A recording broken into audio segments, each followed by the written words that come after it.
Bom dia, irmãos. A graça e a paz de Cristo estejam com todos. É mais um domingo na presença do Senhor, aprendendo a palavra de Deus. Nós estamos aí estudando um material na nossa escola bíblica, o que é um membro de igreja saudável. Então nós já aprendemos aí algumas marcas, né, irmãos, do que é um membro de igreja saudável. Hoje nós vamos estudar aí a quarta marca de um membro que faz parte de uma igreja saudável. E a quarta marca é essa daqui, irmãos. Um membro de uma igreja saudável, ele é genuinamente convertido. Não tem como, né, irmãos? Nós falarmos que fazemos parte do corpo de Cristo, falarmos que fazemos parte da igreja do Senhor e não sermos genuinamente convertidos. Então, a proposta hoje, nessa aula, é nós falarmos sobre esse tema tão importante no contexto de igreja. Um membro de igreja saudável, ele é genuinamente convertido. Irmãos, a aula de hoje, aliás, esse tema que nós vamos abordar aqui, nós vamos dividir essa aula, esse tema, em duas aulas. Até porque é um tema que exige aí algumas bases bíblicas. Eu não gostaria de ser raso e entrar rapidamente no termo conversão, sem antes mostrar aí o porquê nós precisamos ser convertidos, mostrar o que é a conversão posteriormente. Enfim, é um assunto que nós vamos ter que detalhar um pouco mais para uma compreensão melhor. Então eu vou dividir esse tema em duas aulas. Então hoje vai ser a parte 1 desse tema, genuinamente convertido, e a minha proposta aqui é mostrar um diagnóstico do homem. E aí fará todo sentido, nós iremos entender o porquê o homem precisa ser convertido. Eu quero começar essa aula, irmãos, fazendo algumas perguntinhas para nós refletirmos juntos. Como saber se a regeneração espiritual aconteceu, irmãos? Como que nós podemos saber que de fato tal pessoa ela foi regenerada, ela nasceu de novo? Como saber que tal pessoa realmente teve um encontro com Cristo? Você conhece alguém que começou bem a vida espiritual e tão logo abandonou a fé? Será que existe casos como esses, irmãos? De pessoas que começaram animadas, oravam, liam a Bíblia, até participavam de evangelismo, até teve alguns traços de conversão, mas de repente, tão logo, abandonou a fé, irmãos. Tão logo, abandonou a fé. Será que você conhece alguma pessoa que se enquadra nesse contexto? A princípio animada, passa-se o tempo, a pessoa perde todo aquele apetite espiritual. E aí a minha pergunta é lógico, não posso me calar. Será que de fato essa pessoa se converteu? Será que de fato essa pessoa ela foi regenerada? Então são algumas perguntas que nós precisamos colocar aqui na nossa aula, irmãos. Porque a conversão é coisa séria. Então reflita nessas perguntas que eu acabei de fazer agora. E nós iremos fazer, irmãos, um diagnóstico bíblico do homem dentro da palavra de Deus. Muito bem, irmãos. Então, quando nós falamos de conversão, nós precisamos fazer um diagnóstico do homem. Então, quem que é o homem dentro de um contexto bíblico? Será que o homem é perfeito? Será que o homem ele é um ser especial? Quem de fato é o homem dentro da palavra de Deus? Dentro das Escrituras, irmãos, quem é o homem? Então, se nós compreendermos, eu paro aqui e afirmo,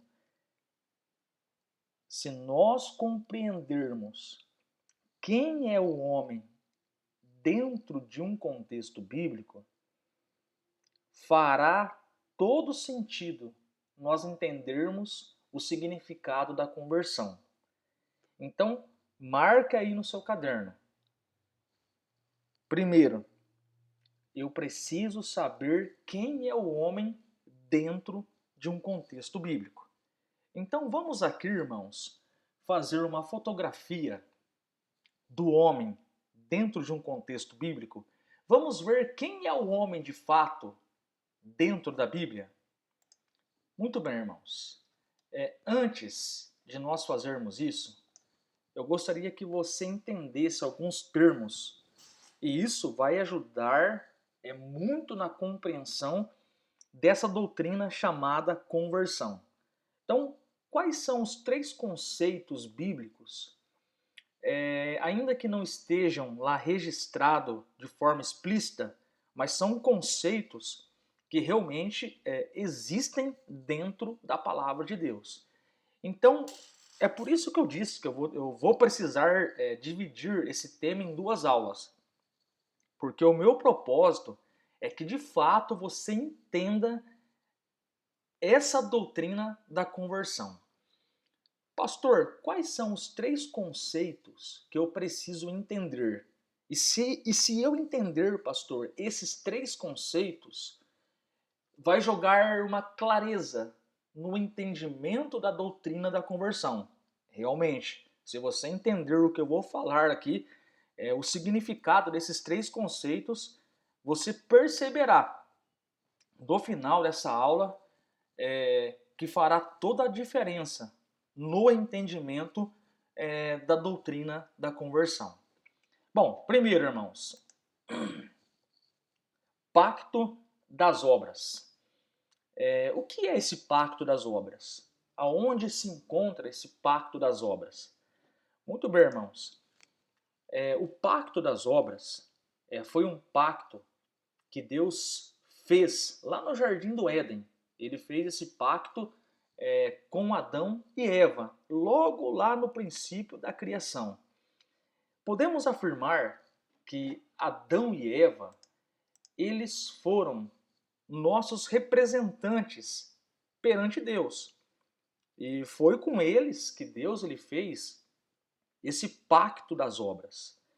Mas no que se resume, irmãos, esse pacto das obras? Esse pacto das obras, ele se resumir, irmãos, em não comer o fruto proibido. Então Deus, ele chegou até Adão e Eva e fez um pacto com eles. E nós vamos perceber que esse pacto, ele se encontra no livro de Gênesis, capítulo 2, versículo 17, que diz, o próprio Deus falando, mas da árvore do conhecimento do bem e do mal, dela não comerás, porque no dia em que dela comeres, certamente morrerás.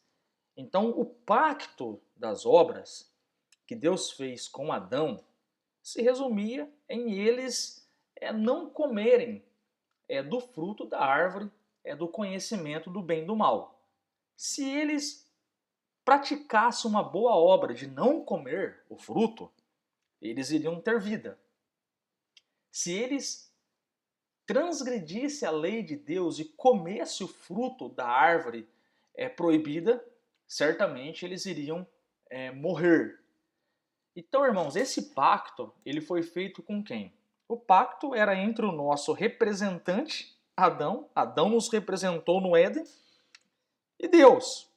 Então, o nosso representante, Adão, e a nossa representante, Eva, estavam lá no Éden. E o pacto foi feito com eles. Eles estavam nos representando. Se obedecessem, não iriam morrer. Se quebrasse esse pacto dessa boa obra, iriam morrer. Então, resumidamente, este é o pacto das obras. É um termo teológico, porém é um termo, ainda que não explícito nas Escrituras, mas é um conceito bíblico. Foi realizado, sim, um pacto com Adão e Eva, lá no Jardim do Éden. Eles eram nosso representante e o pacto se resumia em não comer o fruto da árvore do conhecimento do bem e do mal. Mas lá no Éden ainda, irmãos, depois desse pacto das obras, nós que conhecemos a palavra de Deus, nós vamos perceber que Adão e Eva, eles pecaram, eles quebraram esse pacto com Deus. Então nós chamamos essa quebra, esse pecado de Adão e Eva, como pecado original. Então grave bem, se você quiser anotar aí na sua agenda, anota aí o significado do pacto das obras, que foi aquele pacto que Deus fez com os nossos representantes Adão e Eva. Adão e Eva nos representou lá no Éden, irmãos. Então grave bem esses termos, porque isso fará com que você tenha um entendimento mais robusto, um conhecimento profundo de entender a conversão lá na frente, na segunda aula. Irmãos, o pecado original. O que é o pecado original? Bom, primeiro, o pecado original ele tem relação com o primeiro pecado. O pecado original está relacionado com o pecado de Adão e Eva, com o primeiro pecado praticado lá no Éden. Então tem relação sim com o primeiro pecado. Porém, a grande ênfase do pecado original também tem relação com a culpa e a corrupção que herdamos de Adão e Eva. Então Deus fez um pacto com Adão e Eva de não comer o fruto da árvore do conhecimento do bem e do mal. Eles foram lá, segundo Gênesis capítulo 3, e comeram, irmãos, o fruto da árvore do conhecimento do bem e do mal. Isto é, eles cometeram o pecado. E nós vamos dar aí um termo para este primeiro pecado, com o termo de pecado original. Porém, tem relação, sim, com o primeiro pecado, porém, a grande ênfase aqui do pecado original é que o pecado de Adão e Eva tem relação com a culpa e a corrupção que herdamos de Adão e Eva. Então, isso é o conceito bíblico de pecado original. É o primeiro pecado de Adão e Eva, tem essa relação, porém, esse pecado original produziu morte espiritual em Adão e Eva. Adão e Eva herdaram algumas coisas em consequência do pecado, e isso foi imputado em nós, isso foi depositado em toda a raça humana. E como que nós vamos perceber se isso é de fato verdade ou não? Puxa, não seria injusto nós pagarmos pelo pecado de Adão e Eva? Lembrando, irmãos, que eles eram o nosso representante. Então, o pecado original tem relação com o primeiro pecado e também tem relação com a culpa e a corrupção que nós herdamos de Adão. De fato, quem pecou foi Adão e Eva. Porém, nós herdamos de Adão e Eva, através do pecado original, a culpa e a corrupção perante Deus. E por que nós cremos dessa forma? Porque as Escrituras vão nos mostrar que nós herdamos essa culpa e essa corrupção de Adão e Eva. Já que eles eram nossos representantes, nós herdamos essa culpa e corrupção. Por exemplo, Romanos 5,12 diz: portanto, como por um homem entrou o pecado no mundo, e pelo pecado a morte, assim também a morte passou a todos os homens. Por isso, todos pecaram. Repare bem, irmãos, nesse texto aqui de Romanos 5,12, que Paulo está falando que o pecado, portanto, como por um homem entrou o pecado no mundo, e pelo pecado a morte, assim também a morte passou a todos os homens. Por isso que todos pecaram. Então repare bem que o pecado de Adão e Eva trouxe morte em toda a raça humana. Nós herdamos isso de Adão. Romanos 5,18, Paulo diz: pois assim como por uma só ofensa veio o juízo sobre todos os homens para a condenação, assim também por um só ato de justiça veio a graça a todos os homens para a justificação de vida. Então o que Paulo está dizendo? Que a ofensa de um homem trouxe juízo a todos os homens. Então nós herdamos a culpa de Adão e Eva. Eles eram o nosso representante. Então veja a relação, porque é importante nós entendermos aí esses conceitos, pacto das obras e o pecado original. Eu vou repetir, pacto das obras, aquele pacto que Deus fez com os nossos representantes, Adão e Eva no Éden. Eles deveriam obedecer para ter vida. Se comesse o fruto da árvore do conhecimento do bem e do mal, eles iriam morrer. E aí a revelação bíblica que nós temos, que eles pecaram. Nós damos esse termo aí, pecado original, para falar que foi o primeiro pecado e para enfatizarmos que o pecado original trouxe como consequência na raça humana a culpa a todos os homens e a corrupção a todos os homens. E nós vamos crer nisso, porque aqui do lado nós vamos ver algumas bases bíblicas para isso.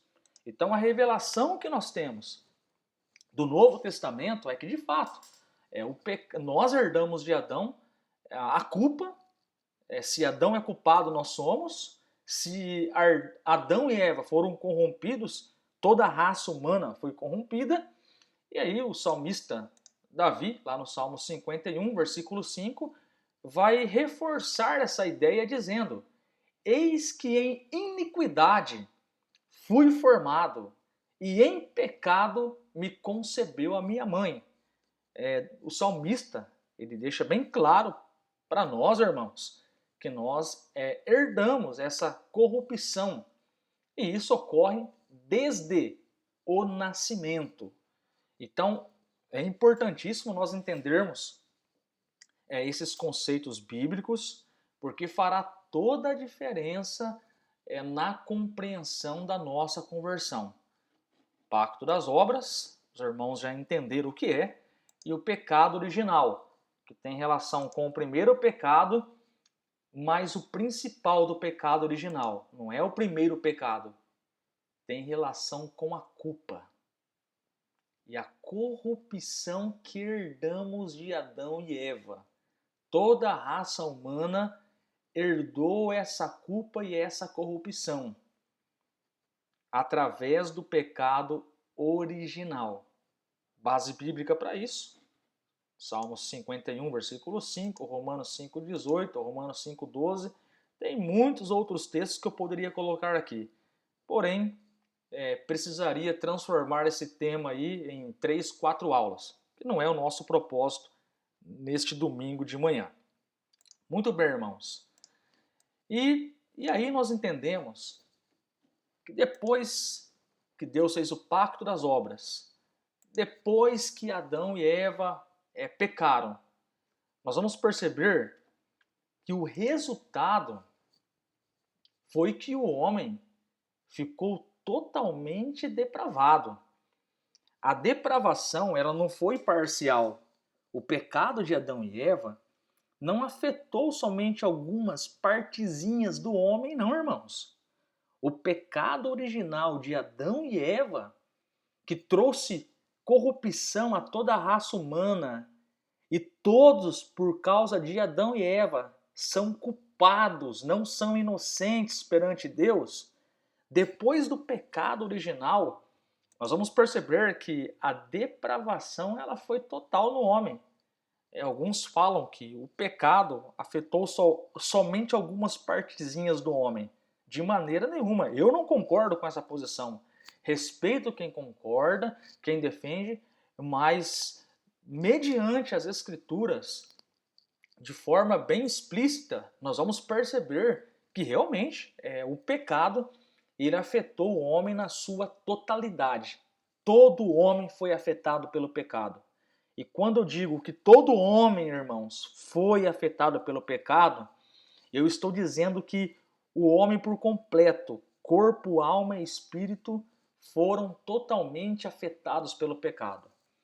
O pastor Paulo Anglada, ele falando da depravação total, ele diz as seguintes palavras: as antigas doutrinas da graça sustentam que, em decorrência da queda, o homem tornou-se completamente inabilitado espiritualmente.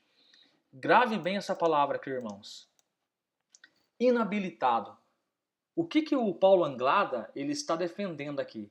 Depois que Adão e Eva pecaram, quebraram o pacto das obras, depois que eles cometeram o pecado original, toda a raça humana está inabilitada para escolher as coisas espirituais. É isso que Paulo Anglada está defendendo aqui. Aí o Paulo Anglada vai continuar. Ele não pode, por si mesmo, fazer nada para alterar o seu estado de pecado. A corrupção original afetou de tal modo toda a raça humana que alcançou seu espírito, a sua mente, a sua vontade, os seus sentimentos e o seu próprio corpo, inabilitando-o a fazer qualquer coisa que seja espiritualmente agradável a Deus. O que o Paulo Anglada quer dizer aqui, irmãos? Que todas as áreas do homem, o homem completo foi afetado pelo pecado original, ao ponto da sua alma, a sua mente, a sua vontade, os seus sentimentos, o seu próprio corpo serem afetados. E resultante a isso, o homem por si mesmo, já que ele está totalmente afetado pelo pecado, o homem por si mesmo jamais conseguirá ir a Deus sozinho, se converter sozinho. É isso que Paulo Anglada está falando, que depois que Adão e Eva quebrou o pacto das obras, comeu o abençoado fruto, eles cometeram o crime, transgredir a lei, praticar o pecado original, aonde passou para toda a raça humana a culpa, porque eles eram nossos representantes, irmãos. Eles passaram a culpa para todos os homens. Vimos isso em alguns textos da Bíblia. E aí o Paulo Anglada vem reforçar que realmente o homem total, o homem na sua totalidade, foi afetado pelo pecado. Então, com isso, nós chegamos à seguinte conclusão. A vontade do homem, ela ficou escravizada. Ele não consegue ir a Deus por si só. Eu sei que não é o momento agora, né, irmãos? Mas eu gostaria de colocar aqui uma pimentinha no estudo, né?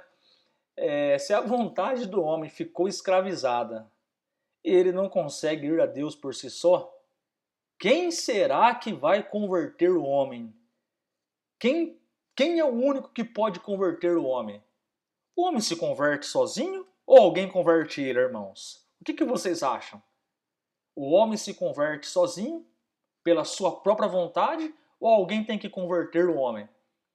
Então fica aí uma pergunta para você anotar no seu caderno e pesquisar na internet. Você vai ter essa resposta somente na segunda aula. Mas aqui tem uma pista no texto, irmãos. Tem uma pista aqui no estudo. Olha o que Jesus falou. Jesus deixou bem claro. Eu quero esconder a resposta, mas para quem sabe o que é um Yuping é fácil. Então é João 6,44, irmãos. Jesus vai mostrar que a conversão, ou ir a Deus,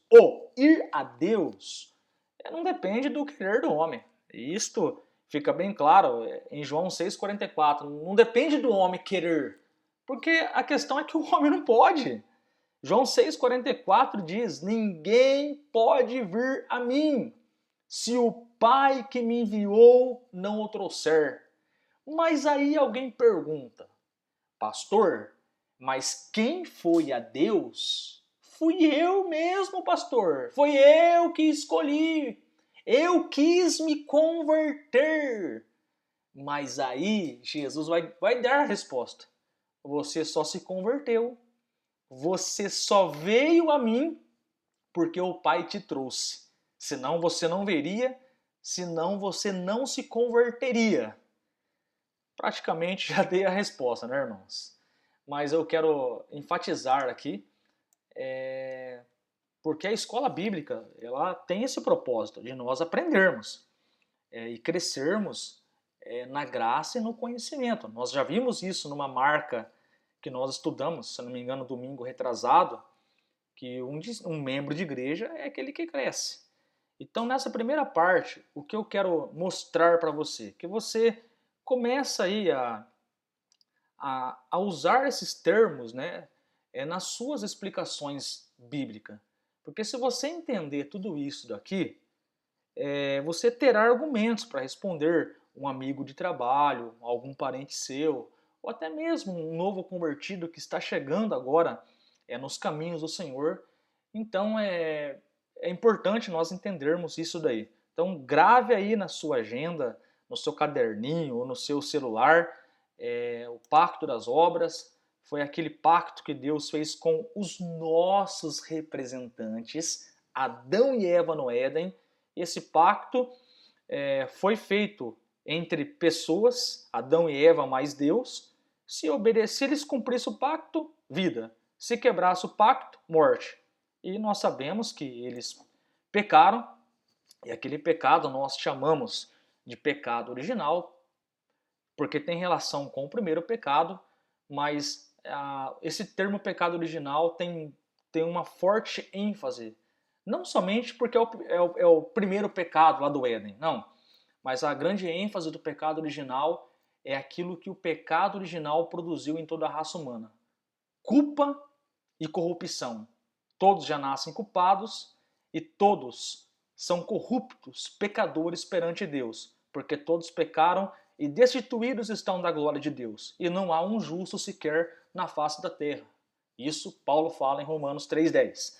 E o pecado não afetou algumas partezinhas. O pecado realmente estragou o homem na sua totalidade. Então, grave bem esses conceitos da palavra de Deus, que te ajudará não somente a compreender essa doutrina da conversão, mas ajudará você na sua vida cristã e a explicar certinho quem é o homem perante Deus nos dias de hoje. Muito bem, irmãos. Entendendo esses conceitos, nós vamos agora aqui avançar em nosso estudo. Deixa eu organizar aqui. Irmãos, muito bem. Adão e Eva quebraram o pacto das obras, cometeram o pecado original, e esse tarde pecado original causou um estrago na raça humana, hein, pastor? Verdade, irmãos. Fez um estrago na raça humana. Mas depois da queda, pastor, como o homem ficou? no que o homem se tornou. Então vamos lá, vamos entender aqui o que aconteceu com o homem depois da queda. Se a irmã Miriam estiver assistindo essa aula aí, isso vai ajudar, irmã Miriam, você a entender a questão do livre-arbítrio.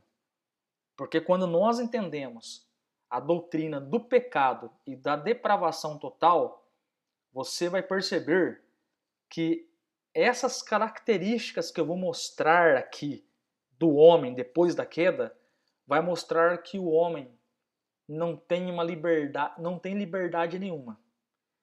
E isso daqui é um bom argumento para nós defendermos que não existe o livre-arbítrio.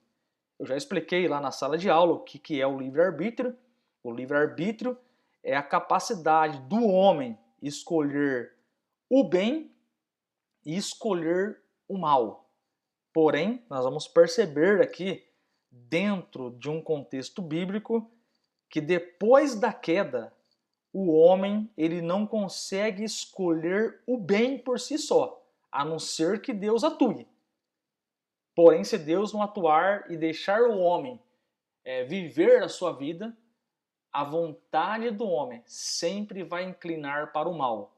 O homem por si só não consegue inclinar para o bem espiritual. E por causa disso, nós acreditamos que o homem não tem essa liberdade, não tem, entre aspas, aí, o livre-arbítrio como muitos defendem aí. Mas vamos lá, a aula aqui não é sobre o livre-arbítrio, porque daria outra aula inteira. Então não quero falar sobre o livre-arbítrio. Mas Miriam, se você estiver assistindo a aula aí, aquelas perguntas que você fez durante a semana pessoalmente, creio que com esse conteúdo aí você terá uma grande clareza em compreender aí o porquê o homem não tem o livre-arbítrio. Muito bem. Irmãos, o homem depois da queda, o que acontece? O pastor falou que a depravação foi total, que realmente o pecado estragou todo o homem por completo, de fato. E eu vou mostrar isso agora. Por exemplo, irmãos, o coração do homem foi afetado pelo pecado. Jeremias 17:9 diz: enganoso é o coração, mais do que todas as coisas, e perverso, quem o conhecerá? Então, depois da queda, o coração do homem ele foi afetado pelo pecado. Então, o coração é enganoso. Eu quero aproveitar trazer algo prático desse versículo. A gente está num contexto teológico, mas eu gostaria agora de mudar o foco. Rapidamente, nós já vamos voltar aqui no contexto da doutrina da queda do homem. Enganoso ao coração. O que isso significa, irmãos, na prática? Vamos trazer para a nossa vida cristã? Muitas vezes nós somos guiados pela emoção. Eu senti no coração de fazer isso. Porém, entretanto, todavia, será que esse sentir no coração bate com a palavra de Deus? Será que tudo que nós sentimos no coração, se nós formos orar a Deus e perguntar, Senhor, o que a tua palavra diz sobre esse sentimento no meu coração? Será que é da vontade do Senhor dentro da palavra de Deus?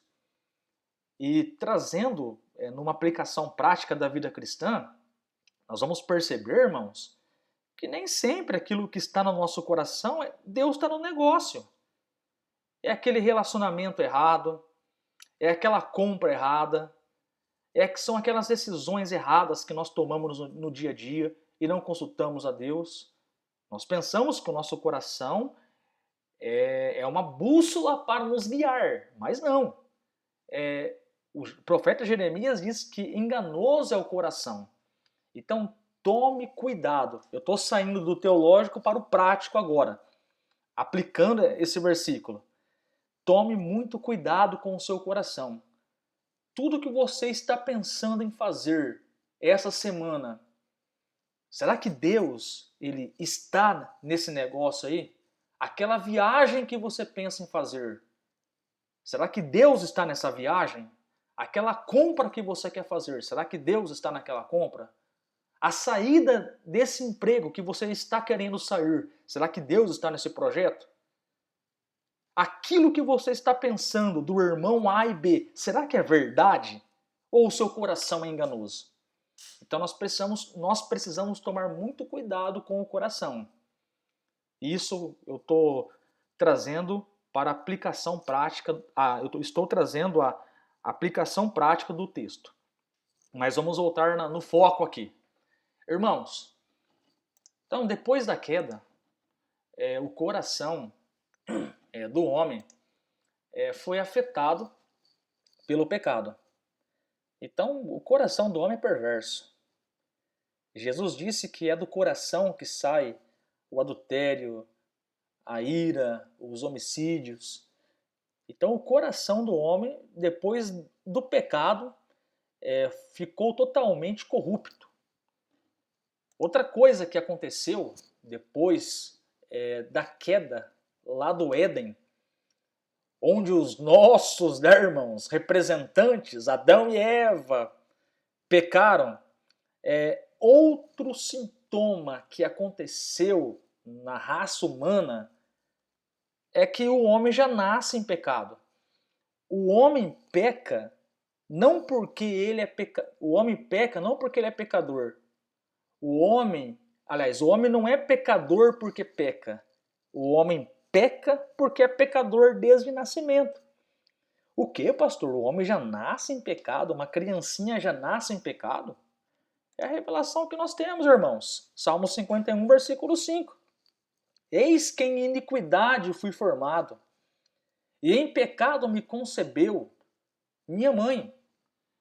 Então veja, irmãos, já começamos a entender que depois da queda, o homem ele começa a ser afetado em todas as áreas. A depravação não foi só numa partezinha. Nós vimos aqui que o coração foi afetado. Nós vimos aqui que o homem já nasce em pecado. É o que diz a revelação da palavra de Deus. Nós vamos perceber também, irmãos, que depois da queda, outra coisa que aconteceu com o homem, irmãos. Outra coisa que aconteceu com o homem, a mente do homem foi afetada. Mas, pastor, o que tem a ver a mente do homem ser afetada? Pois é, meus queridos. O pecado, além de afetar o coração, além do homem agora passar a nascer em pecado, a mente do homem foi afetada. O homem, se ele não tiver uma interferência do Espírito Santo, as coisas de Deus para ele serão loucura. O homem está bloqueado desde o nascimento em conhecer as coisas espirituais, a não ser que tenha uma intervenção de Deus. Com base no que, pastor? A mente do homem está bloqueada para as coisas espirituais desde o nascimento. 1 Coríntios 2,14. Ora, o homem natural não compreende as coisas do Espírito de Deus, porque lhe parecem loucura e não pode entendê-las, porque elas se discernem espiritualmente. Repare que o pecado original, o pecado de Adão e Eva, irmãos, além de afetar o coração do homem, o homem já nasce em pecado, a mente do homem foi afetada pelo pecado. Agora, olha aqui que interessante, quando nós estudamos o homem depois da queda. Só por isso daqui, já percebemos que o estrago foi grande. Coração afetado, o homem já nasce em pecado, a mente do homem foi afetada pelo pecado. E aqui, irmãos, tem dois adjetivos que ilustra o que realmente aconteceu com o homem depois da queda. Repare bem, irmãos, que a vontade do homem, ela foi escravizada. Mas o que é isso? Efésios 2, versículo 2 e 3 diz: em que noutro tempo andaste segundo o curso deste mundo, segundo o príncipe das potestades do ar, do espírito, que agora opera nos filhos da desobediência, entre os quais todos nós também antes andávamos, nos desejos da nossa carne, fazendo a vontade da carne e dos pensamentos, e éramos por natureza filhos da ira, como os outros também. Então repare bem, irmãos, não foi só o coração que foi afetado, não foi só a questão do nascimento, o homem já nasce em pecado, não foi só a mente que foi afetada, mas a vontade do homem foi escravizada. Isto é, antes de nós termos Cristo em nosso coração, nós éramos escravos do pecado. O pecado para nós era algo normal, irmãos. Você, quando falava um palavrão, você se sentia se incomodado? Você, quando praticava alguns pecados, você se sentia incomodado? De maneira nenhuma. Então, a vontade do homem depois da queda, ela ficou escravizada, inclinada para o pecado. Isto é, a vontade do homem ficou inabilitada.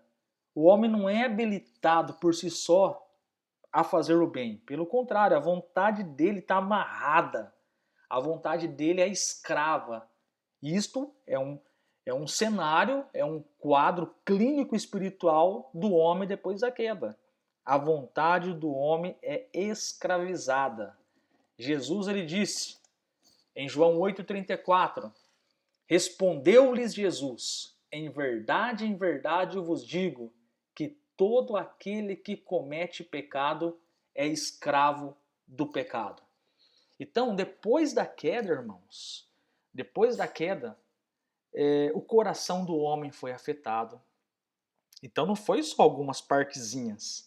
O coração do homem foi afetado, o homem já nasce em pecado, e esse nascer em pecado significa que o homem já nasce em pecado e por natureza já nasce com culpa e já está desde o nascimento debaixo da ira de Deus. Olha a parte final de Efésios capítulo 2, versículo 3. E éramos por natureza filhos da ira. Éramos por natureza filhos da ira, como os outros também. Então, o homem depois da queda, ele está totalmente complicadíssimo. A situação do homem é complicada depois da queda. Ele é escravo do pecado. Repare, aonde está a liberdade do homem? Se a vontade dele é escrava, cadê o tal do livre-arbítrio? Será que o homem por si só, se Deus não interferir, ele consegue escolher o bem espiritual? Pelos textos que nós estamos vendo aqui, impossível. E aí eu fiz algumas perguntas para a reflexão. Um escravo pode fazer o que quer, irmãos? O que vocês acham? Será que um escravo acorda de manhã e fala assim, puxa vida, hein? Ah, quer saber de uma coisa? Hoje eu não vou trabalhar como escravo. Meu patrão que procure outro. Hoje eu tô afim de ir para a praia. Eu vou curtir a praia hoje. Vou fazer uma viagem. Eu não quero trabalhar. Será que um escravo ele consegue fazer isso, irmãos? É evidente que não. É evidente que um escravo ele é escravo e está sujeito ao seu senhor. E quando nós trazemos isso para o contexto bíblico, quando nós falamos que a vontade do homem está escravizada, nós estamos concordando com o que Paulo disse aqui. Ó. Paulo vai falar as características dessa escravidão, em que em outro tempo nós andávamos segundo o curso deste mundo. Isso aqui são as características de quem é escravo do pecado. E nós sabemos que depois da queda o homem herdou isso daí, o homem sem Cristo. Então nós andávamos no curso deste mundo, segundo o príncipe das potestades do ar, do espírito que agora opera nos filhos da desobediência, entre os quais todos nós também antes andávamos. Olha aí, outra evidência da escravidão da vontade. Nós andávamos nos desejos da nossa carne, fazendo a vontade da carne e dos pensamentos. E aí, por causa disso, nós éramos, por natureza, filhos da ira. Então aqui estão as características de uma vontade escravizada. E se você perceber aqui nesse texto, em nenhum momento esse ser escravizado, essa vontade escravizada, quer Deus. E por que não quer Deus? Porque a vontade está o quê? Escravizada. Então aqui tem uma figura do lado de uma mão amarrada com corrente. Assim está a vontade do homem. Ele não consegue quebrar essas correntes sozinho. Ele precisa de um libertador. Ele não consegue se converter sozinho, porque a vontade dele está amarrada com correntes. A vontade dele é escrava. Então, o pecado original também afetou a vontade do homem. E aí, por último, a revelação que nós temos é que, além da vontade do homem ser escrava, isto é, escrava ao pecado, e o homem não é livre, já a vontade dele está amarrada, é escrava, ele não consegue ir a Deus. Isso é o homem depois da queda. Então, realmente, antes de falar de conversão, nós precisamos entender esses conceitos aqui, irmãos. Porque se nós entendermos quem era o homem depois lá do pecado original, depois que ele quebrou o pacto das obras, se nós entendermos essa doutrina da depravação total, que o pecado não afetou só o dedinho do pé. Não, se nós entendermos que o pecado estragou o homem totalmente, nós quando entrarmos na doutrina da conversão, já que o membro de igreja saudável, ele deve compreender a conversão bíblica, se não explicarmos isso antes, ele nunca entenderá o que é uma conversão bíblica. E outra coisa, irmãos, se nós entendermos isso daqui, pode ter certeza que com esse entendimento nós vamos glorificar mais a Deus, porque vamos perceber aonde nós estávamos e quem nos tirou de lá. Eu me lembro, na minha infância, nós assistíamos muito um desenho chamado Caverna do Dragão. E esse desenho tem um cenário de alguns jovens que, teoricamente, estavam num parque de diversão, caíram de uma montanha russa, morreram e foram para um outro mundo. E eles passam dias tentando sair daquele mundo e não conseguem. É uma ilusão. Sempre que vai chegar próximo da saída, acontece um imprevisto. Mas em síntese, eu quero pegar essa analogia para ilustrar o quão grande o homem está perdido. E eles nunca conseguem sair de lá. Nunca conseguem sair daquele mundo de escuridão, de trevas. Assim é o homem, irmão, sem Deus. Ele está no mundo de ilusão e ele não consegue sair desse mundo, a não ser que alguém venha e abra a passagem,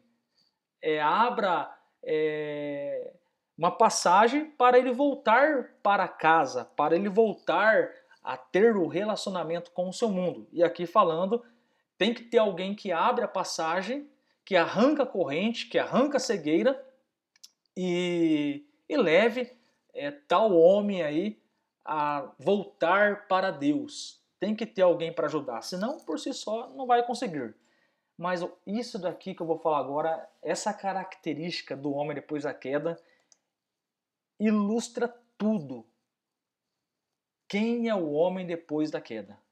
O homem é morto espiritualmente depois da queda. Se você perceber lá, Deus falou: o dia em que comer, certamente morrerás. Adão e Eva não morrem na hora. Eles vivem bastante ainda.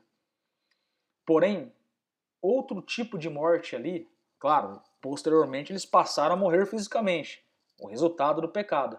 Mas eles morrem também espiritualmente.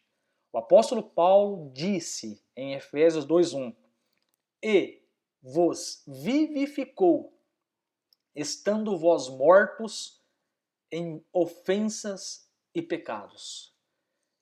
Quem é o homem depois da queda? Morto. Esse é um adjetivo que Paulo dá para um pecador sem Cristo. Ele está morto em pecados e delitos. E aí, esse adjetivo nos faz pensarmos em algumas perguntas. O morto fala, irmãos? Porque a Bíblia nos apresenta como mortos espiritualmente. O morto fala? O que você acha? É lógico que não, irmãos. O morto responde? É lógico que não. Se você for em um velório de um parente ou observar um morto no caixão e você chamar o morto, ele não vai responder, a não ser que o Senhor chame, como Jesus chamou Lázaro. Aí a história muda. Mas na prática o morto ele não fala, o morto não responde. O morto tem sentimento? Se você contar ali uma história triste, será que o morto vai começar a chorar no caixão? É lógico que não, irmãos. O morto não tem sentimento. E essa característica de morto, esse adjetivo que Paulo dá para aqueles que estão sem Deus, morto espiritualmente, esse adjetivo tem tudo a ver, porque explica que a vontade do homem está morta para as coisas espirituais. Então este é o homem sem Deus e é o homem depois da queda. Então, recapitulando, quem é o homem depois da queda? O coração dele foi afetado, todas as partes foram afetadas do homem. Perceba, o coração foi afetado, o coração do homem é enganoso, o homem já nasce em pecado, Salmo 51:5, em pecado me concebeu minha mãe. O homem, a mente do homem foi afetada. Nós vimos Paulo falando que o homem sem Deus, o homem natural, não entende as coisas de Deus e para ele é loucura. Nós vimos também aí que a vontade do homem ela foi escravizada. O homem é realmente escravo do pecado e o homem ele está morto para as coisas de Deus. O homem não tem vontade pelas coisas de Deus. Alguém tem que vir e dar vida para o homem. Alguém tem que vir e dar vida para ele. Tem que fazer o homem nascer de novo para viver e crer em Deus. Então, só por essas características, nós já percebemos que o homem está encrencado. Se alguém não vir e salvar esse homem nunca vai se converter. Então, irmãos, é importante nós entendermos, né, esses princípios da palavra de Deus, né, que nós estamos vendo aqui. Fizemos aqui um diagnóstico do homem, aprendemos os 3 conceitos: o pacto das obras, aquele pacto que Deus fez com Adão e Eva, eles eram o nosso representante, o pecado original, que tem relação com o primeiro pecado, mas o principal é que todo homem herdou de Adão a culpa. Nós somos culpados perante Deus porque o nosso representante que nos representava caiu. Nós adquirimos, né, a corrupção, a sujeira no nosso coração. Isso veio do nosso representante. E nós vimos aí que o pecado depravou o homem de forma total e não algumas partezinhas, como alguns afirmam aí. E o homem depois da queda é o que acabamos de ver agora. coração afetado, já nasce em pecado, a mente foi afetada, a vontade foi escravizada, o homem é morto espiritualmente. E aí eu quero concluir esse estudo partindo que você teve essa base aí, e essa base que eu passei hoje aqui, irmãos, é para nós entrarmos na próxima aula entendendo o que é a conversão, quem faz a conversão e as características da conversão. Então eu montei aqui o alicerce para você entender a segunda aula, e com esse entendimento agora, claro que já produz em nós algumas reflexões. Nós começamos a entender agora que nós devemos ser gratos a Deus pela nossa conversão, pela nossa regeneração, porque por nós verdadeiramente estaríamos perdidos, irmãos. Então nós aprendemos quem é o homem depois da queda, aprendemos que ele não pode se converter por si mesmo. Então, se você é convertido hoje, dá glória a Deus. Deus teve misericórdia de você. Em termos práticos, o seu relacionamento com Deus já melhora. Você vai para o culto com um coração muito grato, porque você viu que por si mesmo você não se converteria. A conclusão que nós chegamos, que quem converterá o homem dos seus maus caminhos? Então a pergunta, quem converterá o homem dos seus maus caminhos? É o próprio homem ou é Deus que vai converter o homem? Então reflita nessas perguntas. O que esse conhecimento de nós mesmos produz em nós? Esse conhecimento agora que você sabe de quem é o homem depois da queda, o que isso pode produzir em nós? Uma melhor adoração, um melhor culto ao nosso Criador, que teve misericórdia de nós, porque nós estávamos encrencados, escravos, mortos. Então o nosso culto começa a mudar, porque nós vamos para um culto com um coração cheio de gratidão. Nós vamos fazer as coisas para Deus com um coração cheio de gratidão, porque o Senhor realmente nos deu algo muito precioso, que está acima de ouro, prata, carro, apartamento, viagem, que é a salvação. E aí na próxima aula, irmãos, nós aprenderemos quem converte o homem e as evidências dessa conversão. Que Deus abençoe a todos no nome de Jesus, e que possamos glorificar a Deus, porque estávamos totalmente perdidos e sem possibilidade alguma de ir a Deus. Mas alguém nos chamou, e nos chamou com amor e nos converteu dos maus caminhos. Na próxima aula, quem converte o homem e as evidências da conversão. Deus abençoe a todos os irmãos, no nome de Jesus.